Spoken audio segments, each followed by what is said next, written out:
Hi there, come on in. You know, the news about the somewhat revitalized Great Lakes fishery is grand news to us all. We're going to go salmon fishing in a week or two and report on that. But right now, we're going to show you what a hot salmon fishery is all about. From the air, you can see these dark spots in the water. These are salmon, sockeye salmon, running the rivers by the millions in southern Alaska. We fished with Gary Pogany at Osprey Island Lodge last year. The salmon fishing is like a dream. We also have outdoor news, an award-winning salmon recipe, and more, so stay tuned. I'm Fred Trost. It's Thursday night, time for Michigan Outdoors.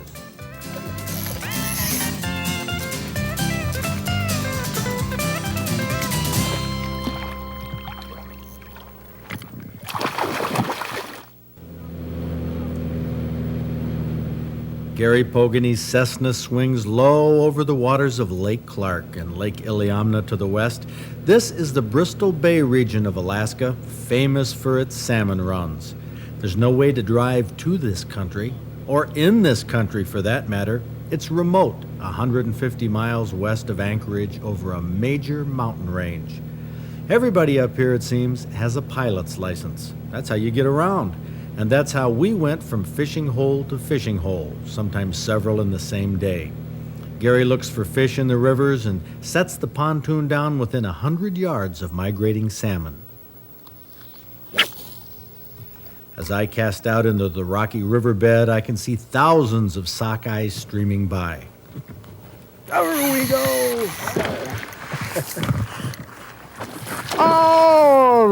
Through the fly. Hey, that was quite a performance, though. This is great. Quite a performance. But look at this rig that I'm using right here. Very simple. It's this fairly heavy line, probably 12, 14-pound test with a couple split shot sinkers, foot and a half up, and just a black salmon fly. Now, I don't know what it looks like to them. They don't seem to really be feeding, but that's all there is to the rig. Cast it out upstream, just a whole quartering upstream, right past the school. The school seems to be swimming by about 25, 30 feet offshore here. They migrate in a column, a rather tight, narrow group. From where we are, the line of salmon extends for miles and miles, both directions. Good fly out there, Bob.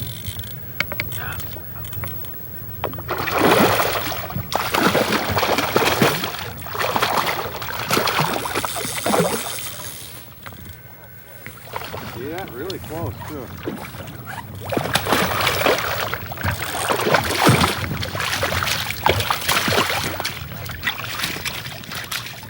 One of our guides, Bill, tries to tail a sockeye, which isn't easy. These fish are energetic. This is a kick. This is something.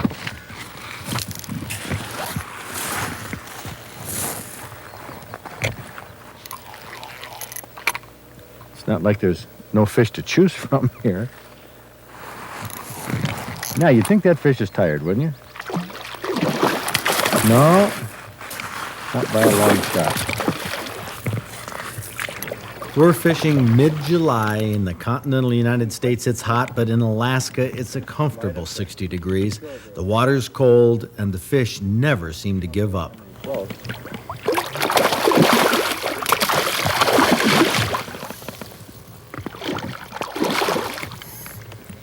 We haven't had our lines in the water for 5 minutes yet, and the action is non-stop. Now, we did hit lulls later on. 4 or 5 minutes without a fish. That's what they call a lull in Alaska.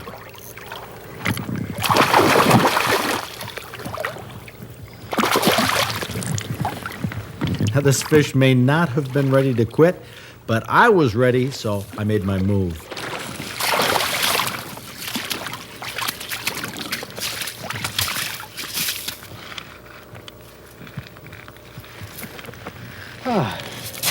Fish number 2 for about 5 minutes of fishing. After an hour of this, Gary said, "Let's go. We're going to check out some new spots." And here's a river outlet into Lake Iliamna. Those dark patches? That's right. Those are salmon. Lots of salmon. Lots and lots of salmon. The main school must have had tens of thousands of migrating sockeyes, all staying relatively close to shore near the river outlet. When we landed and cast towards the school, we'd watch the frisky ones porpoise. They're not feeding now, but they will hit lures and flies. Oh, my. Fishing was so easy here, I did it sitting down. I suppose this is how I get the reputation that all I do is just hunt and fish every day. Look at the fish jumping out there.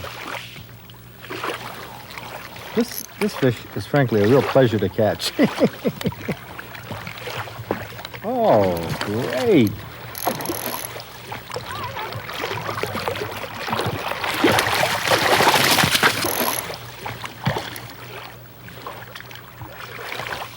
Now, it might be ready to beach. You're going to have to excuse me, folks. I'm going to have to get up now.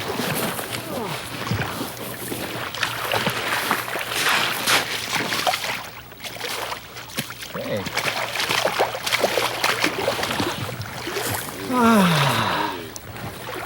Oh, my. 8-pounder? I tell you, when they're hooked in the mouth right in that tough stuff, there we go. Most of these fish were silvery or light pink, even though they were many miles from the ocean. Sockeye salmon. Sockeyes are the most commercially valuable of the Pacific salmon, a high oil content, tasty on the grill, red meat. At maturity, they average 5 to 7 pounds. The world record is a little over 15. Now, they never seem to give up the fight. I hand this one to Gary Pogany. It'll be filleted and frozen in a few hours. Also looking for salmon was this grizzly bear across the river mouth. About 5 minutes earlier, there were a half dozen anglers standing where this grizzly is walking. You're going to hear their plane taking off in a minute when I'm landing a nice rainbow trout. We were a little concerned about that bear. If it started across the river, hey, we'd run. But until then, I was determined to finish the battle with a rainbow trout that Gary Pogany had hooked. He wanted to give me the chance to land it. There's no doubt where the rainbow trout got its name.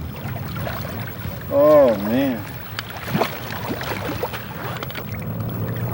There we go. Oh, boy. That's as pretty as they come. In Manitoba, we used barbless hooks successfully on walleye and northern pike, but I'm not sure how they'd stay in these thrashing and jumping trout and salmon. I think the barb helps keep these fish hooked, but it sometimes creates a problem in releasing them. And in this part of Alaska, all rainbows must go back. There we go. There we go. Oh! Beautiful, or is that beautiful? That's as pretty as a fish is made, I'll tell you. We caught a few of these prized rainbows, and we caught all the salmon we could handle.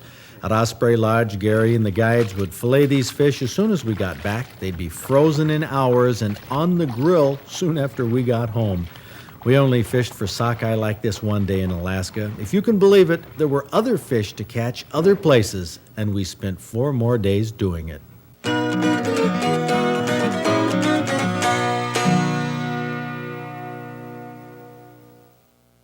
We've eaten that sockeye salmon right there that you saw me dragging in the water to the plane. We've had that all year long, just dug out what appears to be the last package.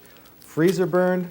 It's too bad. You really have to eat fish when it's fresh. Wish I would have, but that gives me an excuse to go back to Alaska next year. It's on my docket, believe me.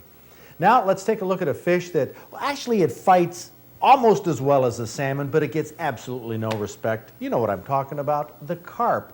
Analyzing our 1990 Moosehead Fishing Awards, most trophy carp were taken in rivers. 29 carp were taken altogether. The Grand River had the most with 8. 8 were caught in the Great Lakes. We'd have to include Muskegon Lake in that because it has an open channel to Lake Michigan. The landlocked inland lake that produced the most trophy carp over 32 inches was Wolf Lake in Van Buren County. 3 20-pound plus carp were caught from Wolf Lake last year that made our trophy book.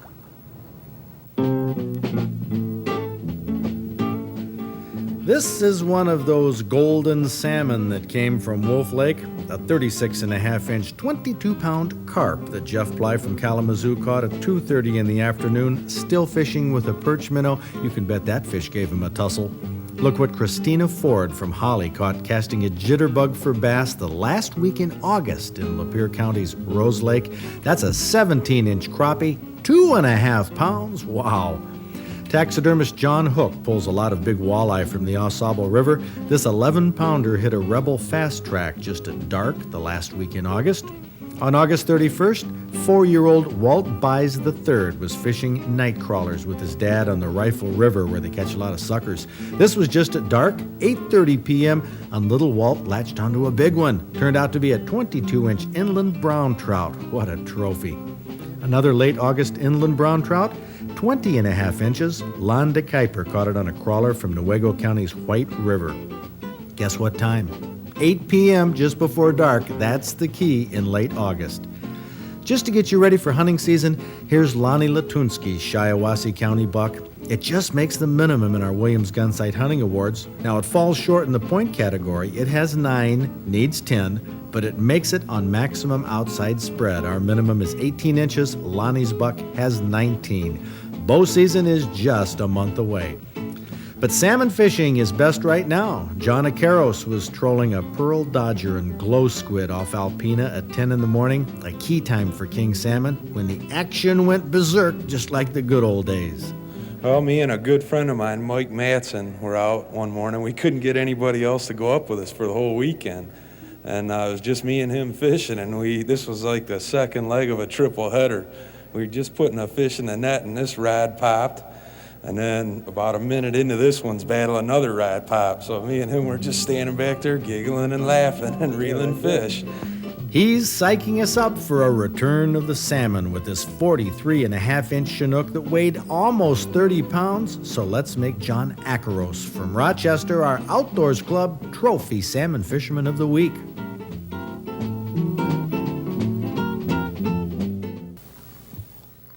I hate to think that the sportsmen are gullible, but anything we can do to protect their rights, I think, is a good measure.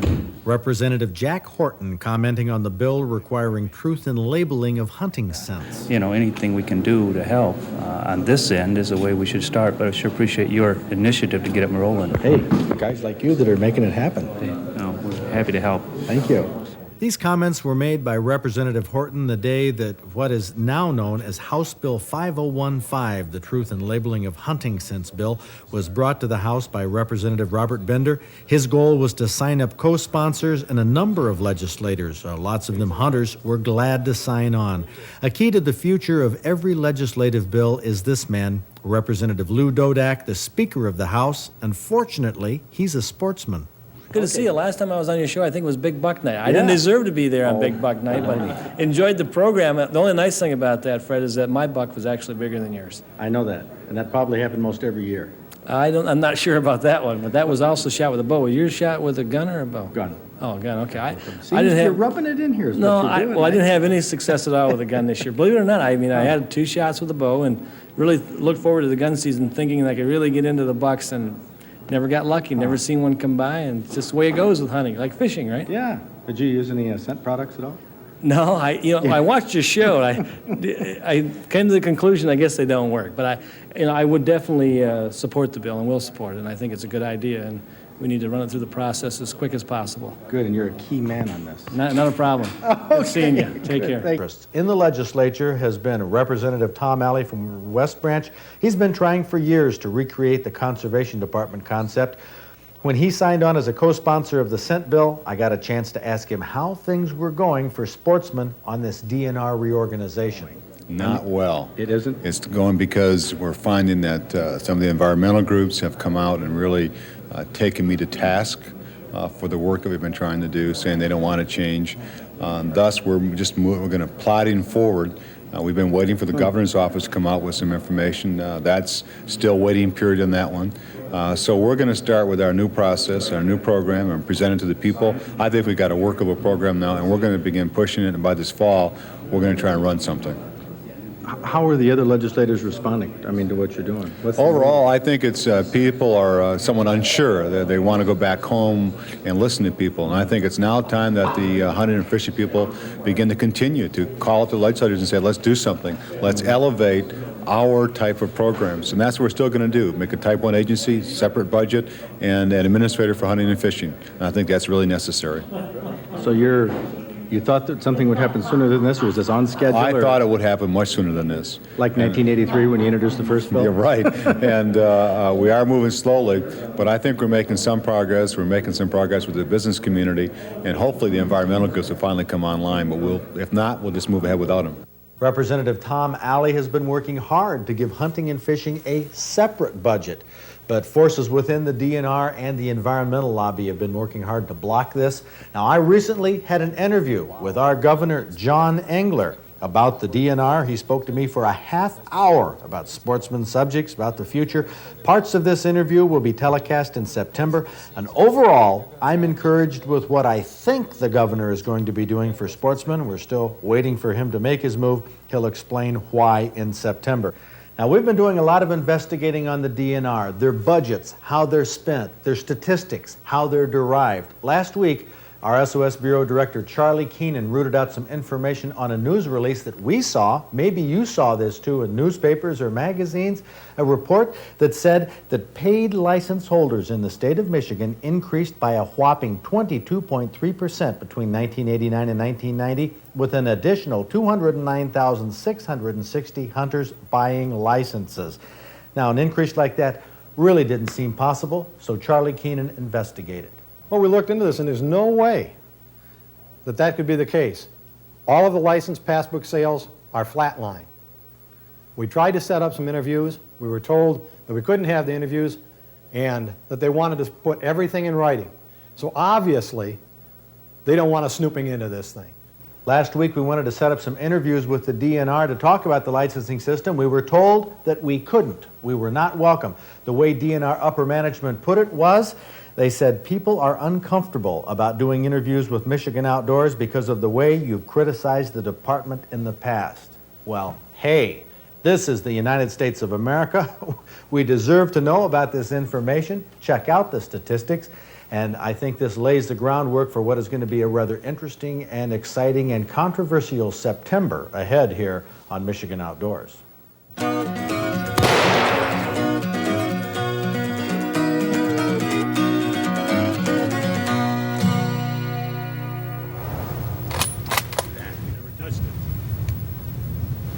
He's down. Salmon Pate, an elegant dish that Gary Ware from Hastings brought to our Fish and Wild Game Cooking Contest, took second place. Kathy Beitler, this is really an elegant recipe for the holidays. Oh, absolutely. It's got a lot of different ingredients that you don't normally find in a fish dish that we've done here. You got salmon, and you're going to go ahead and grind that, and tiny shrimp and crab meat. And you want to grind all this together so that it makes a paste. And you could put it through a food processor. A lot of people, when they hear pate, they think of liver paste. Yes, this is totally different from that, believe me. And you got your chilled egg whites to hold everything together, and then cream. And it's a very rich recipe, like you say, and it will go great for the holidays. And tomato paste for a little bit of color and flavor, a little bit of different flavor in there. And here's where some of your sweetness comes from, is your nutmeg. And you got a little bit of white pepper for a little bit of spice. And tarragon, which kind of tastes like an anise type. It's good with fish. I like tarragon on broiled fish. Yeah, it complements fish very well. And a little bit of rosemary, which you usually find in fish dishes also. And just going to make a paste out of all of this together. A little bit of salt if you want to. And then you're going to put this into a loaf dish that you line with ham slices. And you want to butter your dish first, and then just go ahead and put everything in here. Interesting. But this is actually, even though it looks in some degrees like an appetizer, you cook it up like a loaf, and it's a main dish. Absolutely. And you want to put your dish into a pan of water, and then it actually just kind of steams in there rather than baking on the sides of the pan. And Bob Garner's comment goes along the lines of how sweet it is. Well, this is good, but it's rich, and I think it's richer to me than most fish dishes because of the nutmeg in it. It's really a spicy sort of nutmeg. Make a great hors d'oeuvre, something like that. It's supposed to be. It's an appetizer. Be really good, but this is not something I think you want to sit down and eat plates full. No. Be great with crackers. That's got to be a first. Yes. Well, yeah, it's not that it's a bad recipe. It's a very good recipe, and it did very well with the judges, including myself. But it is rich, and you got to know that going in. It's like you can't sit down and eat a whole pecan pie. You know, can? one little slice, maybe. I can. Now, that's where I'm going to pull ahead of you. Well, okay. We'll serve it with pecan pie, okay? Yeah, but I think it has a holiday. It is. Very Flavor to festive. it. It's a unique Because of the recipe and a sweetness. good recipe, a very good recipe. We got it out of him. There you go. It's a good recipe, but he doesn't want to eat a lot of it. I just can't eat tons of it. That's For a copy of this salmon pate recipe, the address is coming up at the end of the show, so hang on for that. We have Labor Day weekend coming up. Above all, be safe, but get outdoors if you can, because you know it's a great place to be. See you next week.